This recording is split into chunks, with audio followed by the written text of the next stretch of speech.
Some stories take amazing turns. For example, Juan Trujillo's. Juan grew up in Colombia, somehow found his way to a ballet school there, landed in the U.S., eventually made his way to Kansas City, where he and his wife, Stephanie Shrimp, danced with the Kansas City Ballet. Fast forward a few more years, and you find this creative couple working from a storefront in downtown Overland Park. That's where the Kansas School for Classical Ballet teaches young dancers not just the steps, but also all the hard work and discipline that the art requires.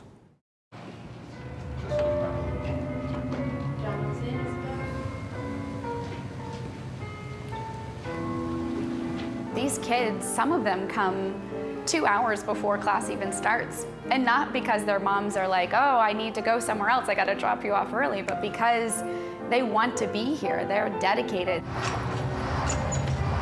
Now we're gonna do it together, though, so Nigel has to keep up. And 3, quicker legs, and close, 4. I just think Juan and Stephanie attract people who really want to come here and work. It's not necessarily a social outlet for them. I mean, they can do social outlet elsewhere. Slow, allow the machine to help you to feel the muscles. What they won't find anywhere nearby, at least, is an array of Pilates and gyrotonic machines like this. Pretty as sculptures, designed to help dancers and regular folks alike rehab injuries and gain better body control. The couple had already been using some in a small business based out of their home. Until about 5 years ago, they decided to up the ante and open a school of their own. Stephanie remembers the first time they spotted this somewhat unexpected location. We drove into downtown Overland Park. There was one parking spot, and it was right outside this building, and a big sign that said, "For sale." And we peeked in the window, and at that point we didn't realize how big the space was or what it could potentially turn into. One of the things I always said is that I could never teach for recreational purpose. So if we were going to get involved in a ballet school, I wanted the ballet school to be professional. So this is not a favor, this is not about finances, it is about art. And if the kids are good, they're moved up. If they're not good, they have to stay where they are.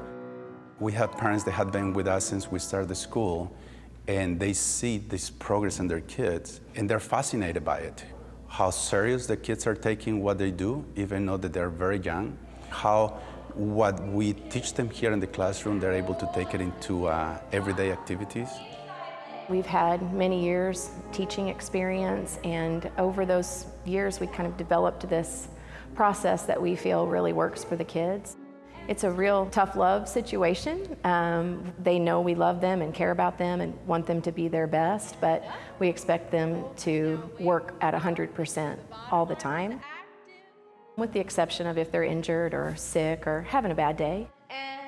One of the benefits of being a dancer and having had so many ailments, pains, and aches is I can relate to almost everything someone says. A child comes to me and says, my tendon is really sore. I know exactly how they're feeling, and I sometimes can help them to feel better.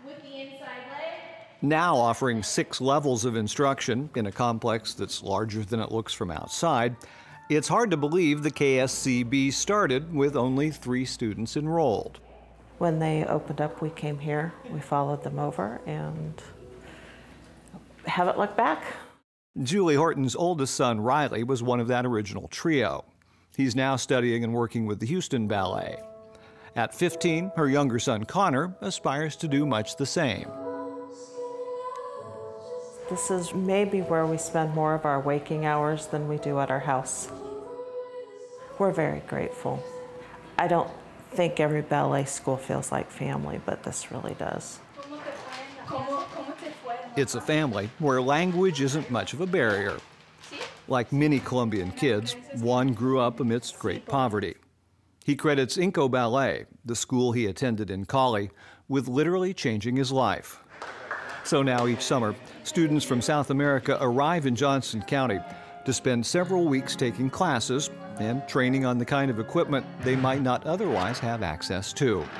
He was in their shoes, and look where he is now, and look at our studio, and look at his career, and it gives them inspiration that maybe they can do that too.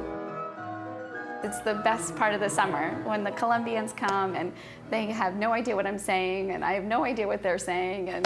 But you know, that's the great thing about dance is that you don't necessarily have to talk. Ay, ay, ay.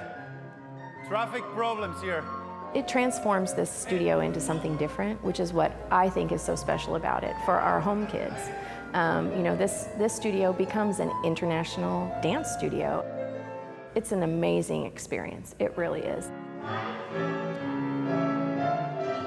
Every year, more and more kids from Colombia have been able to participate. But Monica Guerrero has been involved all along. She's known Juan for decades. Now her duties include both training the school's instructors and fine-tuning its curriculum. Every time I come, I learn something, and I'm always learning something from him. He thinks that I'm giving something to the school, but I think the other way. Let's do plie as we close, so don't close first plie. Juan is looking for those boys and girls who have great opportunities in their bodies, but they don't have the opportunities economically. That's totally true with him. If it was up to Juan, everyone would go free. So yeah, that's really would be his goal. In fact, 30% of the Kansas School of Classical Ballet's students attend on scholarship. Juan calls it giving back. That also describes Let's Move, a new project recently undertaken with KVC hospitals. It brings basic dance training to troubled youths at a residential treatment facility in KCK. You know, they're excited for something new and it's a place for them to get away from the chaos that they're in.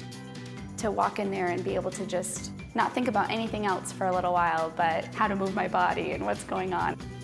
When you're there, you see these kids smiling, you see these kids playing, being creative, feeling comfortable in their own skin. To be able, as a person, to provide that, it is a privilege. Community support has nurtured this program specifically, and the school's quest for excellence in general. But it's hard to picture so much growth in such a short time if it weren't for the creative couple at its core. As much as I'm saying that we've been for 20 years together, I actually think if we were an average couple, we've been together for 40, right? Because we live together, we work together, everything has been together. But she's an incredible partner. I think that she's one of the best teachers I know. She's a very smart lady. She married right.